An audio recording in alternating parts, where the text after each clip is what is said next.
করে, আর এক মাযহাবে মানুষ এটা করে না। কিন্তু আপনাকে জিজ্ঞেস করলাম, একজন শাফি মাযহাবের লোক জিজ্ঞেস করলাম, আপনি আমিন বলেন কেন জোরে? তখন বলছে আমাদের মাযহাবে আছে তাই বলি। হাম্বলি মাযহাবের ইমামকে একজনকে বললাম যে আপনি কেন সালাতে রফল আযান করেন? তো বললেন আমাদের মাযহাবে চালু আছে তাই। তো রফল আযান তো আমিও করি, জোরে আমিন তো আমিও বলি। আমাকে যদি প্রশ্ন করে আমি বলবো কি, হাদিসে আছে রাসূল সাল্লাল্লাহু আলাইহি সাল্লাম করেছেন তাই করি। আমুল আমার এবং শাফি মাযহাবের লোকটির একই হলো, এক না? আমিও জোরে আমিন বলি, সেও জোরে আমিন বলে, এক না? আমুল একই, কিন্তু নিয়াত ভিন্ন। বলুন, যে শাফি মাযহাবে আছে বলে রফল আযান করে, আমিন জোরে বলে, ওর আমুলটা কবুল হবে? ওই জায়গায় এসেছিলাম, আপনার হৃদয়ের যে গাছটা পুঁতা আছে সেটা ওই চার দেওয়ালের মাঝখানে, আমুল কবুল হওয়া খুব দুষ্কার রয়েছে। কোনোদিনই না। আমুল আপনি করছেন সহি আমুল, কিন্তু ভিতরে আপনার উদ্দেশ্য অন্যরকম আছে, চলবে না, এটা হতেই পারে না। দ্বিতীয় বিষয়, এরপরে এই ইসলামের মধ্যে ইসলামের মূল রুহুটা হলো তাওহীদ। মূল রুহুটা হলো তাওহীদ। তাওহীদটাই হলো সবকিছু। এর দুইটা পার্ট, একটা হলো আকায়েদ আর একটা হলো আমাল। আকীদা সংক্রান্ত বিষয়, আগে ফাউন্ডেশনটা ঠিক করতে হবে। ওই যে আয়াতটা বললাম, ওমাই ইয়াকফুর বিল ঈমান ফাকাদ হাবিতা আমালু, এই আয়াতের ব্যাখ্যা দিতে গিয়ে মুহাদ্দিস উলামায়ে কেরাম বলছেন, শেখ আব্দুল্লাহ ইবনে বাজ আল আকীদা সহিহা, আকীদাতু আহলে সুন্নাহ ওয়াল জামাআহ, এই বইয়ের 6 পৃষ্ঠা ভূমিকাতেই বলছেন, ইন্নামা মা'লুমুন বিল আদিল্লাতিশ শারঈয়্যাহ বিল কিতাবি ওয়াস সুন্নাহ ইন্নাল মাল আমাল ওয়াল আকওয়াল তাসিহহু ওয়া তাকবুল ইযা সাদারাত মিন আকীদাতিন সহিহা ওয়া ইযা সাদারাত মিন গায়রিল আকীদাতিস সহিহা বাতালা মা ইয়াতাফাররাউ আনহা। কুরআন এবং সুন্নাহর দলিল দ্বারা প্রমাণিত হয়েছে যে মানুষের আমল এবং কথা তখনই কবুল হয় যখন তা বিশুদ্ধ আকীদার মাধ্যমে বেরিয়ে আসে।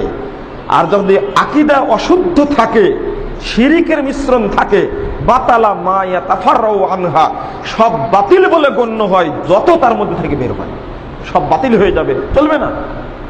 এখন আপনাকে প্রথম ধরতে হবে যে যে আল্লাহ সম্পর্কে আমি ইবাদত করি, এই আল্লাহকে আমি কিভাবে চিনি, যে মুহাম্মদ সাল্লাল্লাহু আলাইহি ওয়াসাল্লামকে আমি রাসূল হিসাবে মানি, সেই রাসূলকে আমি কিভাবে চিনি, এই দুইটা আকীদা আগে প্রথম পরিষ্কার করতে হবে। একজন বাচ্চা ছেলেকে রাসূল সাল্লাল্লাহু আলাইহি ওয়াসাল্লাম জিজ্ঞেস করলেন, তাও ছাগলের রাখাল, বকরি চড়াতে গিয়ে একটা ছাগল হারিয়ে দিয়েছে, এক থাপ্পড় লাগিয়ে দিয়েছে মালিক। সাহাবী এসে বলছেন ঘটনা এই। তাহলে রাসূল বিষয়টা খুব কঠিন মনে করলেন। সহিহ মুসলিমের 203 নম্বর পৃষ্ঠা প্রথম খণ্ডের। তখন সাহাবী বলছেন, আফালা উতিকুহা, আমি তো মেরেছি, অপরাধ করেছি, আমি ওকে আজাদ করে দিব, তাহলে কি মাপ পাবো? তো বলছে ইতিনি বিহা, আমার কাছে নিয়ে আসো ওকে। সাহাবী বলছেন ফাতাইতু বি, আমি নিয়ে আসলাম। নিয়ে আসার পরে রাসূল সাল্লাল্লাহু আলাইহি ওয়াসাল্লাম জিজ্ঞেস করলেন, প্রথম জিজ্ঞেস করলেন আইন আল্লাহ, বলো আল্লাহ কোথায়? ওই বাচ্চা মেয়েটা জিজ্ঞেস বললেন ফিস সামা, আল্লাহ হলেন আসমানে। বলুন আলহামদুলিল্লাহ। দ্বিতীয় প্রশ্ন করলেন মা, না আমি কে? তখন বলল বাচ্চা মেয়েটি, আনতা রাসূলুল্লাহ, আপনি আল্লাহর রাসূল সাল্লাল্লাহু আলাইহি ওয়াসাল্লাম। এই দুইটা প্রশ্নের উত্তর পাওয়ার পরে রাসূল সাল্লাল্লাহু আলাইহি ওয়াসাল্লাম বললেন, আতিকহা ফাইন্নাহা মুমিনা, হে সাহাবী, তুমি তাকে মুক্ত করে দাও আর দাসী হিসাবে রেখো না, এই মেয়েটি একটা মুমিন মেয়ে বলে দিল। শুধু দুইটি প্রশ্নের কারণে। তাহলে আপনি মুরব্বী হয়ে গেছেন, আপনাকে জিজ্ঞেস করলে পাবো যে আল্লাহ তো, আমরা তো জানি আল্লাহ সব জায়গায় থাকেন। মুরব্বী হয়ে গেছেন, এই আকীদা নিয়ে কোনোদিন কাজ হবে না।